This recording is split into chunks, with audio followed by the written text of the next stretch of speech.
Tem uma frase do Georges Clemenceau, que eu nem sei direito quem é e nem quero saber, que diz o seguinte: um homem que não seja socialista aos 20 anos não tem coração. Um homem que ainda seja socialista aos 40 não tem cabeça. Adivinha quem é que aos 70 anos, no auge da sua maturidade e sua inteligência, escreveu um artigo chamado Por que Socialismo?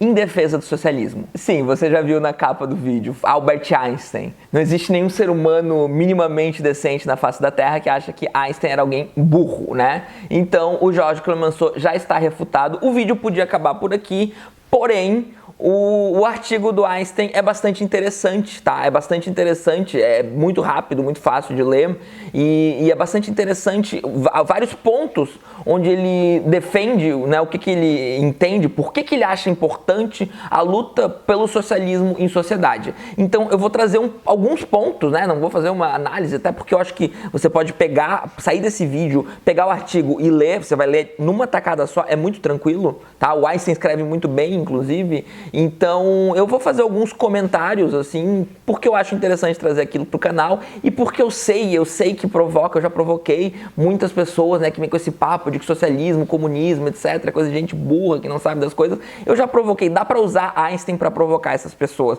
porque elas queriam que Einstein estivesse do lado delas e Einstein não está. As pessoas gostam muito, né, de ter Einstein ao seu lado. Tem uma puta de uma polêmica sobre se Einstein era ateu ou não, porque os ateus querem Einstein do lado deles e os religiosos também querem Einstein do lado deles, enfim. Eu não acho assim uma maravilha ficar nessa picuinha, mas nesse momento eu acho interessante, tá? Nesse momento eu acho interessante a gente trazer a questão de que Einstein era socialista e que Einstein tem bons argumentos para isso. Einstein é alguém, além de inteligente, eu sei que não é a área dele, né? Ele inclusive abre o artigo se questionando sobre isso, mas eu sei que, né, para além da área dele, Einstein era uma pessoa muito inteligente, como um todo, tá, gente? Como um todo. Mas antes disso, para quem tá chegando no canal, eu sou o professor Daniel Cidade, eu sou professor de filosofia. Eu queria convidar você a se inscrever no canal, deixar aquele like maroto, ativar o sininho e quem puder contribuir com o Apoia-se. Aproveito para agradecer quem já está contribuindo e chamar vocês pro Instagram ou pro TikTok, que eu tô começando a produzir vídeos lá. Ele já começa o artigo perguntando se será que vale a pena uma pessoa que não é da área da economia se questionar e escrever sobre isso. Ele vai dizer que sim, porque a descoberta de leis econômicas é dificultada pelo fato de que muitos fenômenos econômicos observáveis são influenciados por inúmeros outros fatores. Ou seja, né, a economia, ela não é uma ciência pura. A economia, ela precisa levar em consideração uma série de fatores sociais, psicológicos, etc. Muitos economistas acreditam estarem produzindo uma ciência pura. Eles não estão. Inclusive o Ha-Joon Chang, que eu já comentei aqui no canal, ele fala sobre a própria necessidade de alguns economistas de trocar o nome de economia política e usar só economia. Porque se falar economia política, dá uma impressão mais enviesada da coisa e eles querem parecer menos enviesados quando na verdade não o são.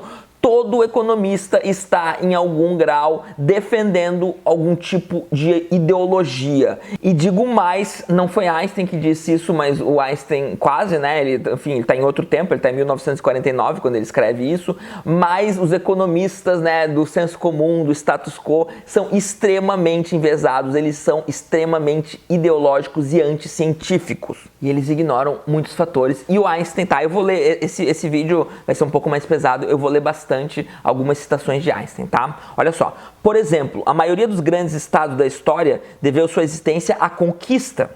Os povos conquistadores estabeleceram a si mesmos, legal e economicamente, como a classe privilegiada do território conquistado.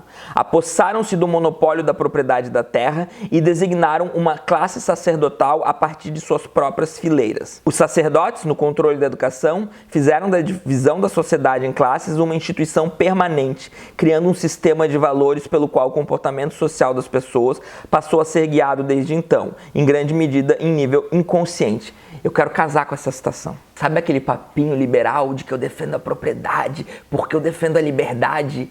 É mentira, é mentira. Eles defendem a propriedade porque eles defendem a conquista, porque eles defendem um acúmulo que alguns grupos fizeram na base da violência, na base da morte, na base da escravidão, na base do estupro, na base da mentira, na base de uma série de atrocidades que fizeram com que essas pessoas acumulassem não só aquilo que eles chamam de propriedade, mas os meios de manterem essas conquistas ilegítimas e violentas para si e convencerem as pessoas disso, tá? Então uma classe sacerdotal, uma classe que vai no espírito das pessoas, uma classe que vai na mente, uma classe que controla a educação, uma classe que consegue penetrar no inconsciente. Olha o Einstein já sendo sofisticado em 1949, falando até de inconsciente, como muitas das crenças das pessoas que aceitam como natural o capitalismo são em nível inconsciente porque elas foram convidadas, né, desde pequeno, desde cedo, a pensarem de certa forma e poderiam ter sido convidadas a pensarem de outra forma. Então, uma economia que toma o ideal de propriedade privada como dado, como legítimo, né? Se você tem uma propriedade nesse sistema jurídico que também é violento, que também foi construído por essas classes dominantes, tá? Se você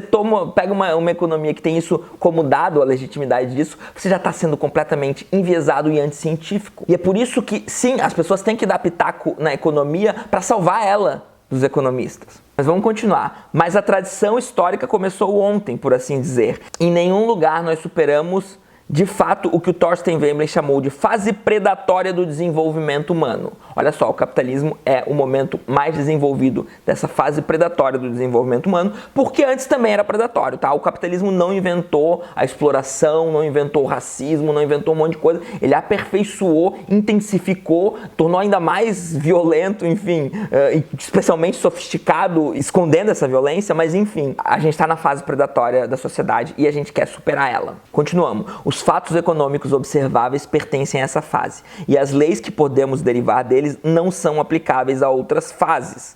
Ou seja, né, quando a gente sair dessa fase, as leis econômicas vão ser outras. Tá? Não são leis econômicas universais da humanidade e de todos os tempos, como muitas vezes eles tentam apresentar. Tá? As leis econômicas que a gente vai extrair no sistema capitalista vão ser outras quando a gente mudar o sistema. Então a gente não pode usá-las para a manutenção do poder, a manutenção do status quo, porque é um status quo predatório. A gente tem que superar isso. Como o verdadeiro propósito do socialismo é precisamente superar a fase predatória do desenvolvimento humano e avançar para além dela, a ciência econômica em seu estado atual pode esclarecer bem pouco sobre a sociedade socialista do futuro.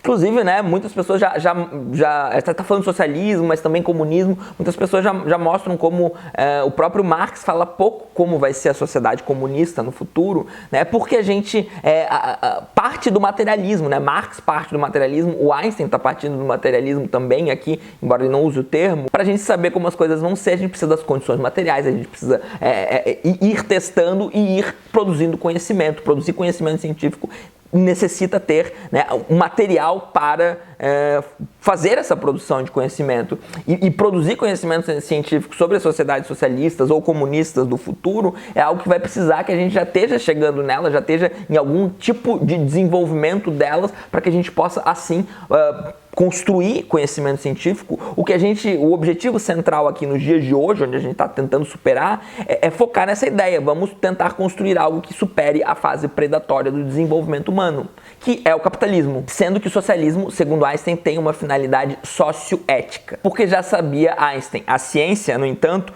não tem o poder de criar finalidades, e muito menos de instilá-las nos seres humanos. A ciência pode, no máximo, fornecer os meios com que atingir certas finalidades. Einstein está quase sendo pós-moderno aqui, né? A ciência não tem nada a dizer sobre como devemos nos comportar, o que devemos fazer. A ciência não é normativa, a ciência é meramente explicativa. A ciência só pode explicar as coisas. Richard Rorty, um filósofo pós-moderno, né, ele vai dizer que a ciência não nos oferece redenção. A ciência não nos diz como devemos viver as nossas vidas. Depois Einstein tem uma passagem muito interessante, muito grande, que eu não vou citar, mas onde ele fala, né, que existe uma constituição biológica fundamental nos seres humanos, que é determinada e inalterável, e que na verdade na história da filosofia existe um mal-entendido, porque ninguém nega que existe uma constituição biológica nos seres humanos, tá? Eu já tenho vídeo sobre isso, sobre biológico e cultural, sobre como é uma falsa distinção, tá? Mas o que é verdadeiro, que o Einstein mostra aqui, é o poder da dimensão cultural dos seres humanos. Vamos lá, uma pequena passagem só. O comportamento social dos seres humanos pode diferir grandemente, dependendo dos padrões culturais e dos tipos de organização que predominam na sociedade. O que acontece? A gente usa muito, né, nossa constituição biológica para tentar naturalizar alguns tipos de comportamento como se fosse a única maneira que a gente poderia se comportar. Então a gente vai dizer que o modo como a gente vive hoje, economicamente, com propriedade, etc., está parte do biológico e blá blá blá, que vão usar, né, homossexualidade é antinatural, etc. Enfim, vamos tentar usar a biologia para falar uma série de coisas, para falar que a gente não pode se comportar de outra maneira. A gente tem que ser monogâmico, a gente tem que ser patriarcal, a gente tem que se relacionar sexualmente dessa maneira, enfim, um monte de besteira, porque a nossa composição cultural é enorme e quanto mais você estudar história e antropologia, você vai ver que, independente de uma base biológica, existem inúmeras maneiras que pareceriam esdrúxulas, completamente absurdas pra gente, que a sociedade consegue comportar, que a sociedade consegue naturalizar, se comportar e parecer completamente normal. O nosso objetivo é muito mais decidir se a gente quer esse tipo de comportamento, qualquer que seja ele, em nossa sociedade, do que descobrir se esse comportamento está fazendo jus à legitimidade da natureza, dos desejos e anseios da natureza, daquilo que o biológico deseja para nós, tá? Não esqueçam o biológico porque, no sentido, ele não existe. Esqueçam o biológico na hora que alguém vier usá-lo para cagar regra na sua vida. Passagem bonitinha aqui, ó. O indivíduo está posicionado na sociedade de modo tal que os impulsos egoístas da sua constituição recebem reforço constante, enquanto que os seus impulsos sociais, que por natureza já são mais fracos, se deterioram progressivamente. Eu não sei se os impulsos naturais são por natureza mais fracos, eu acho que é um dos únicos pontos que eu discordo do Einstein, mas de fato a gente vive numa sociedade que impulsiona os nossos impulsos egoístas e é por isso que está tanta gente deprimida, é por isso que está tanta gente com ansiedade, é por isso que está tanta gente triste. Então o Einstein também está nos convidando a reforçar os nossos impulsos sociais, tá? A reforçar os nossos elos, os nossos laços, porque a gente vive num modelo socioeconômico muito violento nesse sentido, que tenta enfraquecer os nossos impulsos sociais, os nossos impulsos comunais, eu gostaria de usar o termo, tá? E fortalecer os nossos impulsos egoístas. Somos mais tristes, somos depressivos, ansiosos, infelizes quando damos, né, atenção a esses impulsos egoístas. Olha que bonito agora. A anarquia econômica da sociedade capitalista como existe hoje é, na minha opinião, a verdadeira fonte do mal.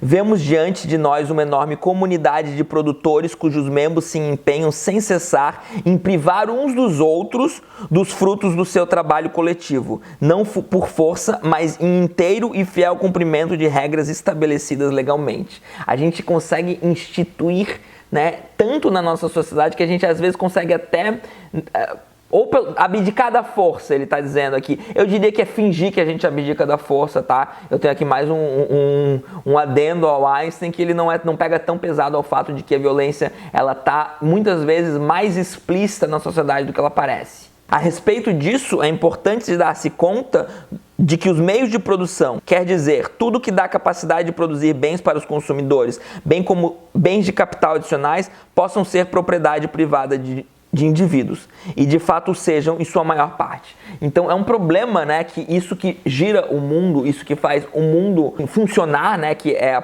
capacidade de produzir as coisas que a gente precisa, estejam nas mãos de poucos indivíduos. Isso precisa ser socializado. A gente precisa compartilhar os frutos dos meios de produção. Mas por que isso acontece? Aqui a gente tem um Einstein bastante Foucaultiano, eu diria, tá? Isso é assim porque os membros dos corpos legislativos são selecionados por partidos políticos que são amplamente financiados ou influenciados de algum outro modo por capitalistas privados que, para todos os propósitos práticos, separam o eleitorado da legislatura. A consequência é que os representantes do povo não protegem de fato e de modo suficiente os interesses dos setores menos privilegiados da população. Gente, quem detém o poder, tá? Eu falei Foucaultiano, mas também marxista, porque eu não acho que uma coisa exclui a outra. Quem detém o poder material, detém o poder espiritual. Tá? Então a classe dominante ela vai se organizar para fazer tudo bonitinho, né? Os partidos políticos, né? O Estado, tá? O Estado ele é uma defesa dos interesses da classe dominante. Vem liberal dizer, eu sou anti-Estado e blá blá blá, como se socialistas e comunistas não fossem as verdadeiras pessoas que são contra o Estado, tá? O que os liberais fazem, liberais e neoliberais, é só aumentar o Estado, aumentar cada vez mais o Estado, mas sempre no interesse de uma elite. Então se você se sente mal, se você sente que os seus governantes, né, não te representam, é porque eles não te representam, porque você não é classe dominante. Não é que você está votando mal, não que você não esteja, né, dependendo de quem você está votando, não que não estejamos votando mal, estamos votando muito mal, mas o cerne da coisa não é que você está votando mal, é que a sua democracia é uma farsa, porque toda democracia num sistema capitalista vai ser necessariamente uma farsa, porque o sistema capitalista é uma besta magnífica. O Foucault vai usar o termo, o poder é uma besta magnífica, tá? Então, vamos lá, o sistema capitalista é uma besta magnífica que defende os interesses de uma classe. Você pode ter uma democracia um pouco melhor, um pouco pior, você pode ter uma economia que vai redistribuir um pouco melhor, um pouco pior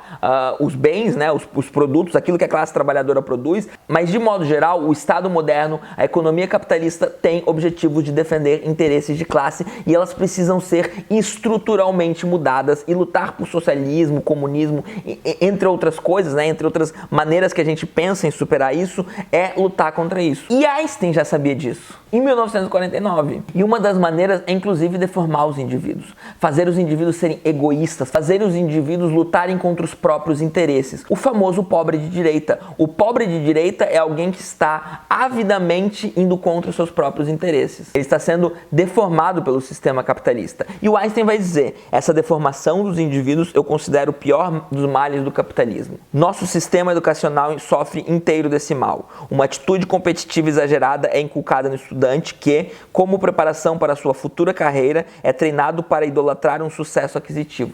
Eu podia ficar o vídeo inteiro, o vídeo já está ficando grande, eu podia fazer um vídeo inteiro só sobre essa passagem, porque essa deformação dos indivíduos é muito triste e eu compartilho muito dessa angústia que o Einstein tem quando ele escreve essa obra. Mas vamos lá, vamos acabar com uma citação grande, mas a última, eu prometo.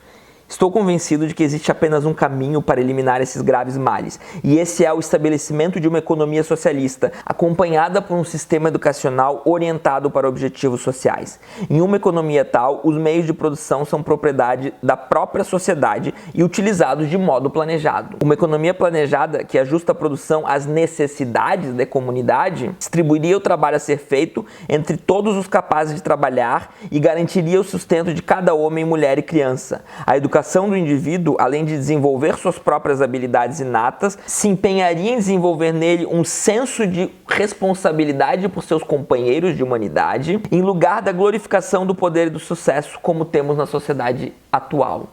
Quer dizer, até a nossa subjetividade está defasada por conta do capitalismo e a gente precisa superar e lutar pelo socialismo, segundo Einstein, é lutar contra toda essa deformação que a gente vive nos dias de hoje, que não nos garante um senso de responsabilidade pelos nossos companheiros de humanidade. A gente não pode viver sem esse senso de responsabilidade. Isso sim, eu diria que é negar instintos biológicos que a gente tem. Isso sim, eu diria que é deturpar um pouco a nossa natureza enquanto seres humanos para dar aquela provocadinha básica, porque eu já tenho vídeo sobre natureza humana e afins. Então é isso, pessoal. Espero que tenham gostado e até mais.